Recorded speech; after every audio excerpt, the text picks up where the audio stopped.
Hi there, thanks for having me along to this session. My name is Kat Telford, my pronouns are they, them, and I am the Workforce Equality, Diversity and Inclusion Consultant with the National Trust for Scotland. I'm relatively new to the role. In fact, the role itself is quite new.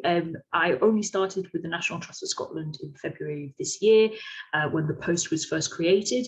Prior to this, I worked for an LGBTQ plus rights charity, which worked with organisations and institutions to tackle discrimination and prejudice in different spaces. You have things from like workplace initiatives to schools and community groups.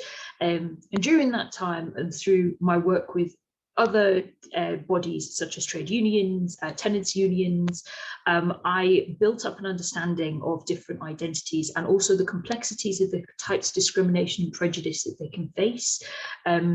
So when this role came up with the NTS, which is an organisation I've got a lot of affection and personal love for anyway, it just seemed the right fit. So yeah, I started this role in February.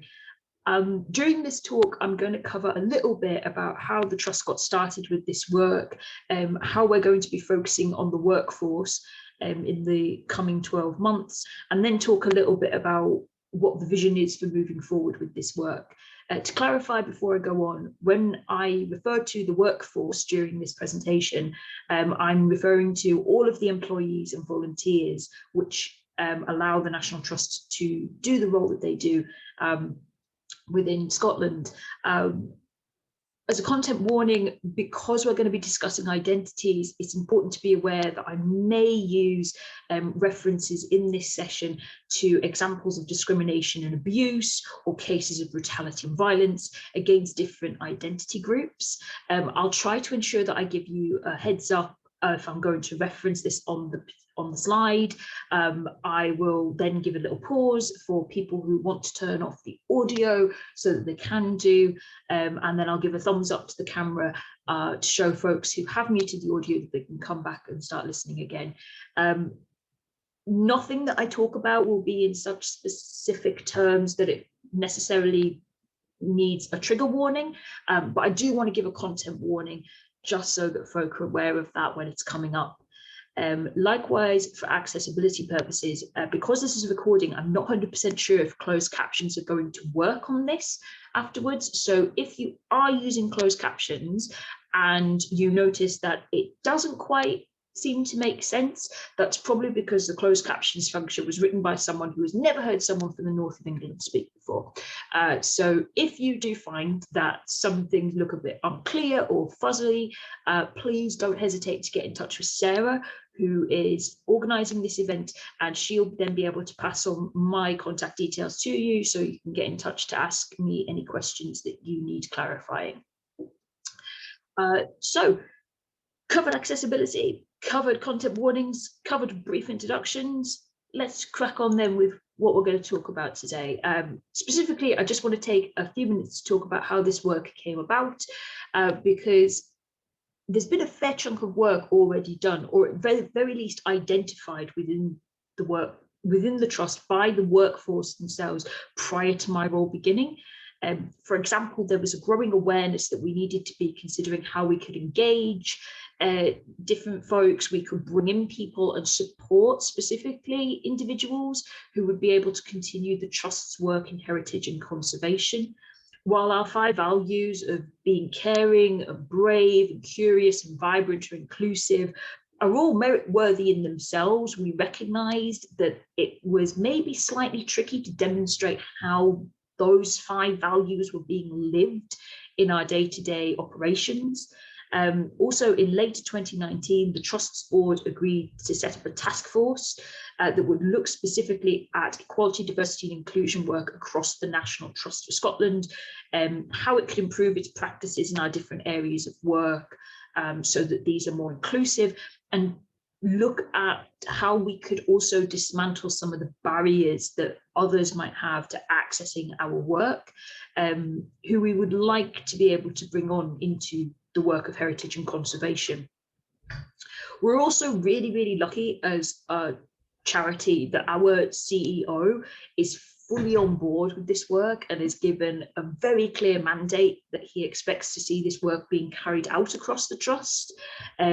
Having that level of senior leadership buy-in is so fundamental and crucial to ensuring that other people within the organisation take it seriously. Also, as a quick note, I've just realised I talked about access a bit there. When I use that term, I'm using it in the broadest possible sense of the term. So it's not just about the trust looking at how we provide support for folks who may need some adjustments to accommodate different conditions and impairments, but it's also encapsulates individuals feeling that they are represented or that they are seen within the trust's work. It requires us to ask questions about, does the trust actively promote its inclusive value to others who may expect us to not be welcoming of certain identities because of our history and how we were founded?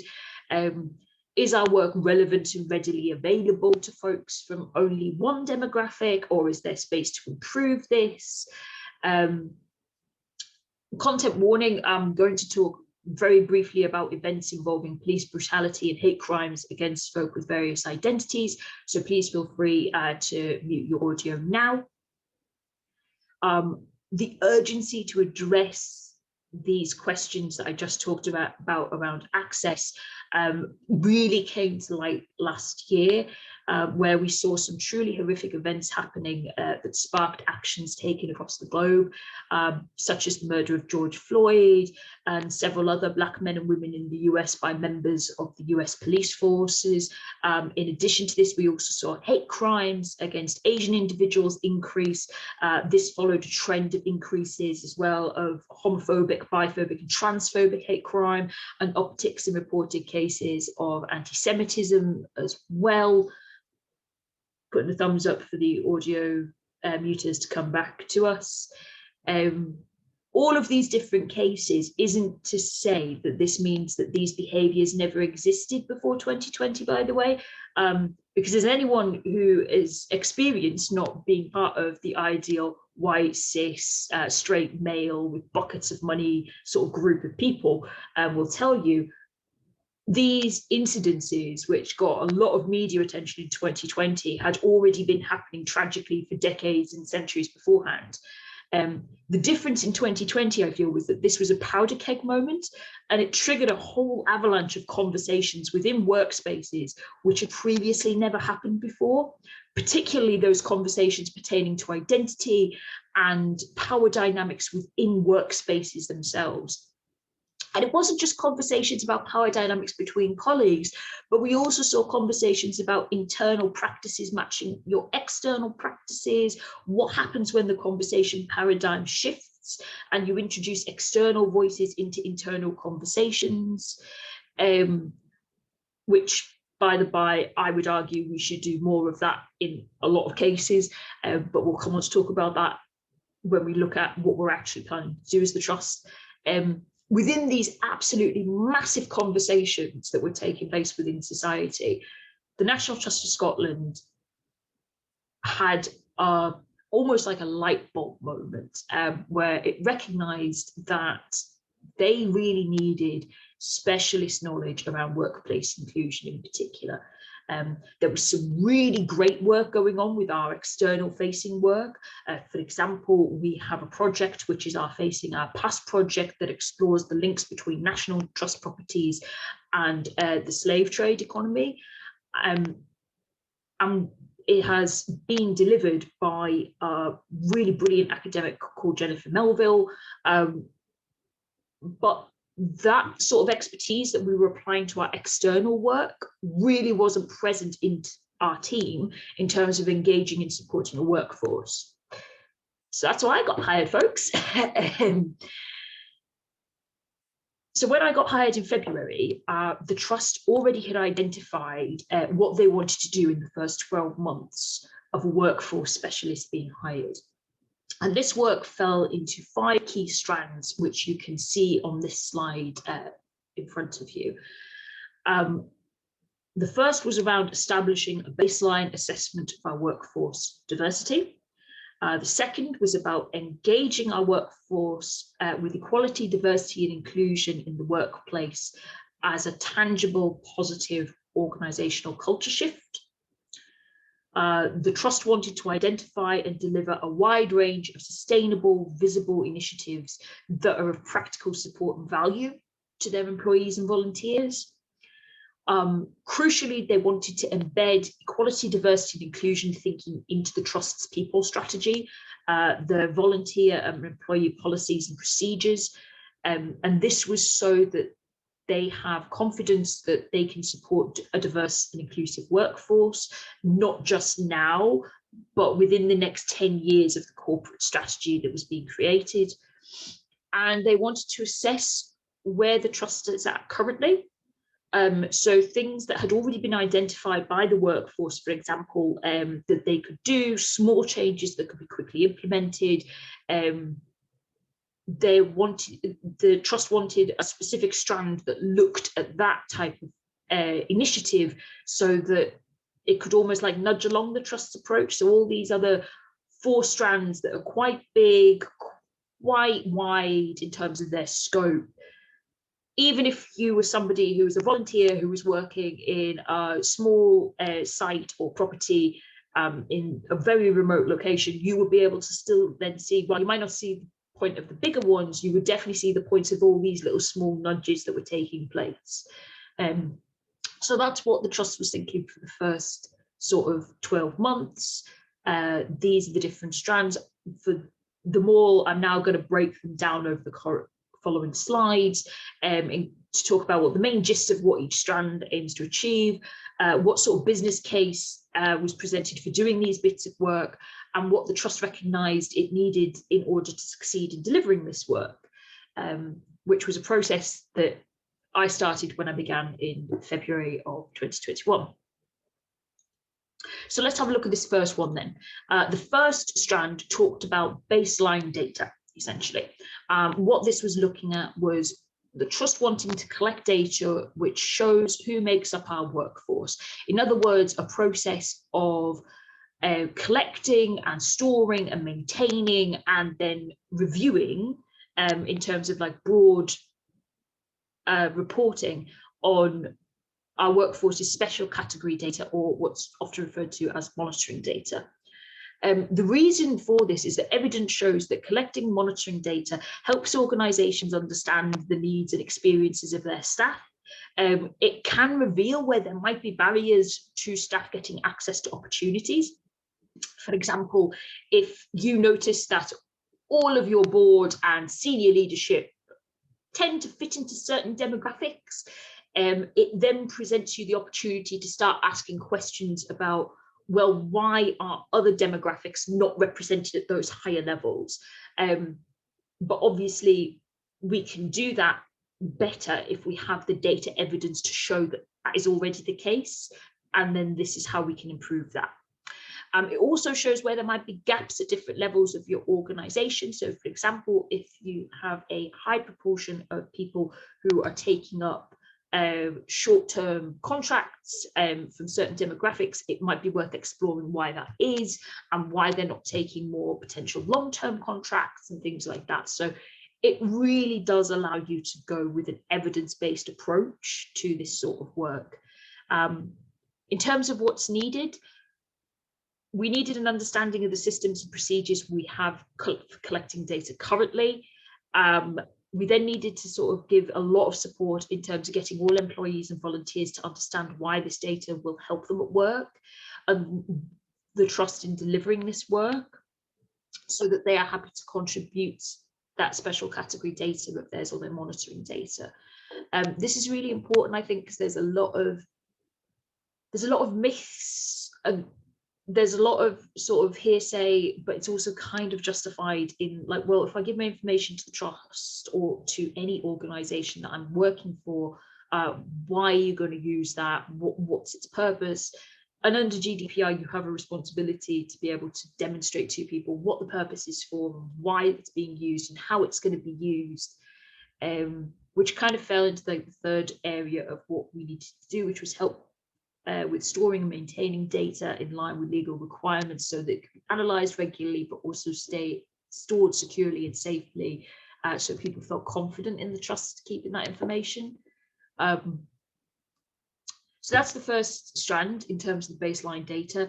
What we did, well, what the plan was, why we wanted to do it, and what's needed. The second strand allows us to then sort of start the work of looking at that information, but then looking also at like what the workplace culture shift needs to be. The Trust wants our employees and volunteers to be engaged with this work and understand how this work will apply to them. Why we want to do this falls into like 4 main categories. There's the moral perspective of it's the right thing to do. There's also the economic performance productivity perspective, where different, not tests, but studies, that was the word I was thinking.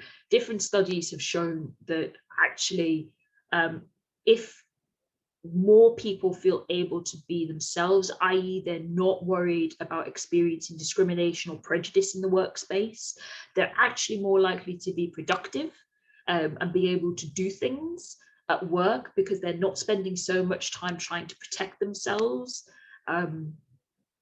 So from an economic standpoint or a productivity standpoint, it's really beneficial for everyone to feel that they're able to be themselves and they're not going to experience discrimination and prejudice while at work.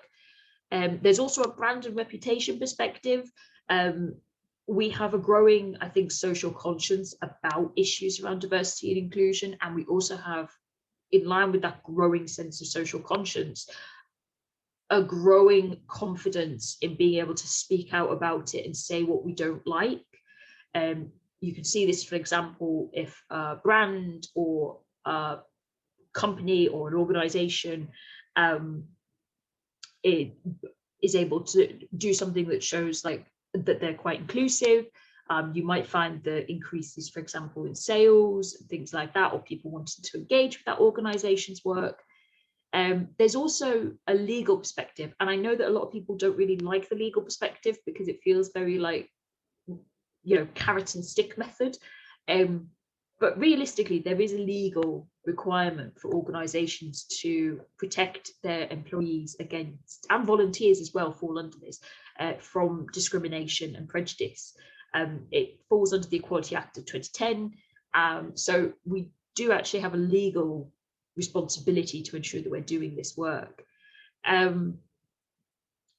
It's really quite broad, though, to take this idea of a workplace culture shift, because it's very nebulous. It looks different for different people. So how exactly can you go about doing it? And following some consultation, the Trust have recognised that the way that we can go forward with this for the next 12 months is that we want to develop new styles and types of training so that all employees and volunteers feel confident in talking about this work and the topics that come under it. And also we want to review policies and ensure that these are robust as possible. There's no point doing this work if there aren't support systems in place. So for example, if you are wanting to discuss like LGBTQ rights, but your policies and procedures aren't hugely LGBT inclusive, it is very much going to look to an LGBTQ employee, oh, you're talking the talk, but you're not walking the walk. Like there's a real disparity there between what is being done and what is being said is being done. So it's important that we make sure that like we align with what we are wanting to do as an organization. The third strand is around sustainable visible initiatives, which we hope is an example for people of like also how we're not just talking the talk, but walking the walk. We want to get as many of our employees and volunteers to actively engage with this work. And so it was identified that if we look at some key equalities days throughout the year, this might be a really good way of doing this. This is based on what a principle from Benjamin Franklin of tell me and I forget, teach me and I remember, involve me and I learn. If we want this work to be more than just a tick box exercise, all of our employees and volunteers need to engage with it in their daily work.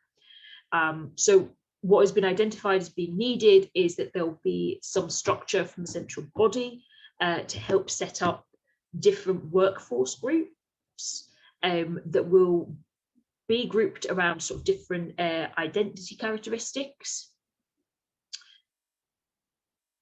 the only way that those groups are going to succeed is if everyone else's ideas are used and enthusiasm for getting involved. So we want as many people within the trust to get involved with these different groups. And then they will be able to coordinate and deliver different initiatives with this support from the central body that's going to be looking after them.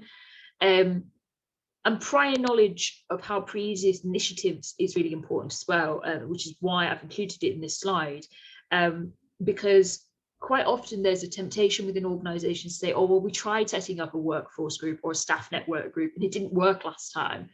It's like, okay, it didn't work last time, but let's have a look at like why it didn't work last time, rather than just ruling it out as a complete failure. I think it's much more beneficial to have a look at like what were the circumstances around it, why didn't it quite work, how can we maybe tweak stuff so that this time it lands differently with people. So there's lots and lots of different ways of doing that. So, but all of that prior knowledge is really, really important. So yeah, that's why I've included it in the slide, as the trust identifying as something they needed. Oh, sorry, slipping back there. To go forward to strand 4, around strategy, policy and procedures. Ultimately, this strand is about wanting to future-proof this work and ensure a solid commitment to maintaining it in the future years. By having equalities objectives embedded in strategy, it creates accountability, but also ensures that there's a commitment to resources and measures to helping these be achieved. Also, if we make sure that our policies are as inclusive as possible, it demonstrates our commitment to ensuring we act in a way that matches what we say. Again, so we've identified that what's needed is commitment for putting equality, diversity and inclusion objectives into the trust strategy, specifically our corporate strategy, which is currently being written and will cover a 10-year period from 2022 all the way through to 2032. We need to have a broad approach to equality, diversity and inclusion that goes beyond simply this is just a people resources matter or a HR matter. To be quite honest, the most successful equality, diversity and inclusion initiatives that I've seen in my work experience have come from when people at all levels of an organisation, not just senior leaders, not just line managers, and not just like staff who are at your like sort of lowest pay grade, are doing this work in isolation. The best success comes when everybody at all those different levels actually recognizes that this involves them and this is their work, because it's fundamentally about people as people. And ensuring that the support structures that the trust has currently have also support in dismantling of other structures which may discriminate against individuals. So what I mean by this is, if we have policies and procedures which are currently our support structures for our employees and volunteers, the ones that we currently have should also support in the dismantling of other structures which may discriminate against others.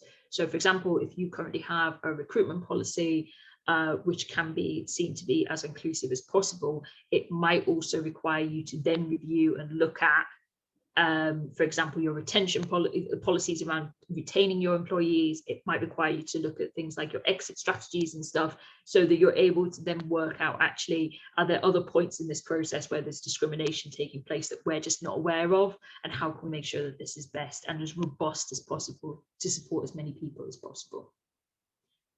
I do want to talk about strand 5 as well, which was about little changes that we could do right now. So the plan for this is to update or alter things that the trust currently has or does, which can be done on an ad hoc or a quick wins basis. This will let us demonstrate the value of this work, as I said, and means that we can get going on actions already, because some of the other strands are actually quite longer term pieces of work that have worked out to like have a project life of about 3 to 12 months, or even longer than that. For example, in strand 4, where we're looking at incorporating into a corporate strategy that's going to be for 10 years. Examples of what we've done so far. So since I began in February, we've had about 18 different things identified. Examples of these are things like we reviewed some of our internship descriptions, applications, and are updating the language of our paid job descriptions so that these are more inclusive, because some of our own employees got in touch with us and said, actually, I've noticed that some of the language in this is quite dated. Could we change it? For example, like using pronouns written as s/he rather than just using they or you, for example. So we've gone through a process of updating those. And working with our comms team is another example to provide accessible versions of our internal messages. I don't know how remote some of you folks are in terms of your own organisations, but the Trust often deals with folks who are working and or volunteering in really, really remote areas of Scotland. So internet connectivity is possibly not the best thing, which means that, for example, if you send an email via HTML, it might be not registered properly, or it might not have bandwidth to get through to their inbox. So what we're looking at doing is presenting like sort of plain text format messages so that these can also be sent, and it ensures then that there is an alternative form of communication so that people don't miss out on these opportunities. Likewise, even in an email, providing a Word document version of an email so that it's easier for screen readers, or alternatively, if you're dyslexic and you need to change the colour of the text to be able to read it easier, that's an opportunity then for you to just have a Word text version that you can alter the colour and font on so that you're able to read it a bit easier, including image descriptions in our emails. If any photos are also included, all these different things are ways that we can be working to make sure that our communications are as inclusive as possible for everybody. Because if folk feel that they're being listened to or that they're involved, they're more likely to put themselves forward to want to do other things to get involved with this work. So yeah, those are the 5 strands. In terms of moving forward, we want to, as I say, the main thing for us moving forward for the next 10 years is to ensure that there's good quality equalities objectives embedded within the Trust's corporate strategy, not just within the function of our people department, which is where many of our HR resources are kept, but actually within other departments as well. And this will enable us to continue this work for the next 10 years and build a really, truly inclusive National Trust for Scotland. As we do this, we're going to make sure that we take an intersectional approach, i.e., we're not just going to see these things in simply one dimension, but actually look at how discrimination and barriers can often be layered on top of one another or interrelated, which compounds inequities within our teams.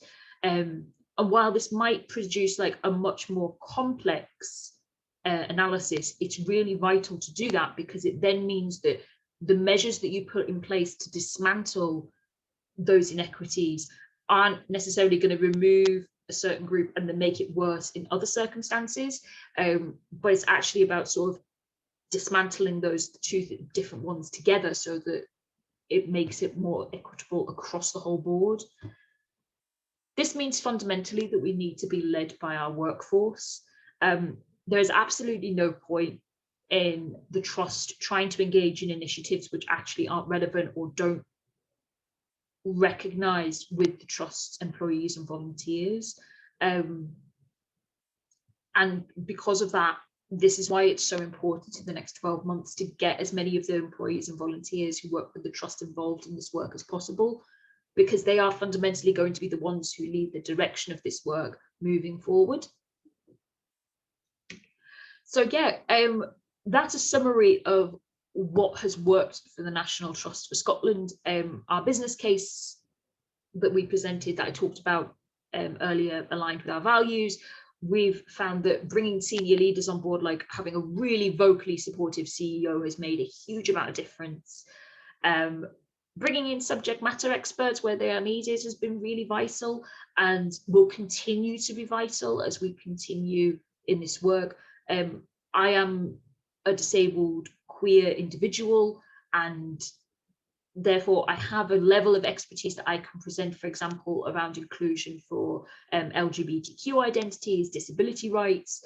But for example, I might not be a source of authority on other demographics, and therefore it's important that as we move on with this work, we bring in those subject matter experts who can provide us with that information. And we also need to recognise that we need to involve members of our workforce and not just talk at them. As I said before, it is hugely vital that you bring in people into this work. As one person who works as the Trust's equality, diversity and inclusion consultant, I am but one person, and there is no way I can do a whole body of work for 12 months without involving other people in this work. If there is one thing that I would say for folks who are trying to do this work in your own organizations, find your friends, and because trust me, there will be friends within your organization, and work collaboratively with others, because collaboration is the key thing to getting people involved and letting them see that their voice is heard and will be considered, and that they can actually have a part in this work that you're trying to do. This now signals the end of my talk. So I tried to do a bit of a too long did read on this slide, which shows the core points. Thank you so much for listening to my crack today. I really appreciate it, and especially a big thank you to Sarah for inviting me to speak. This is a recording, obviously, which does mean I can't answer any of your questions right this moment.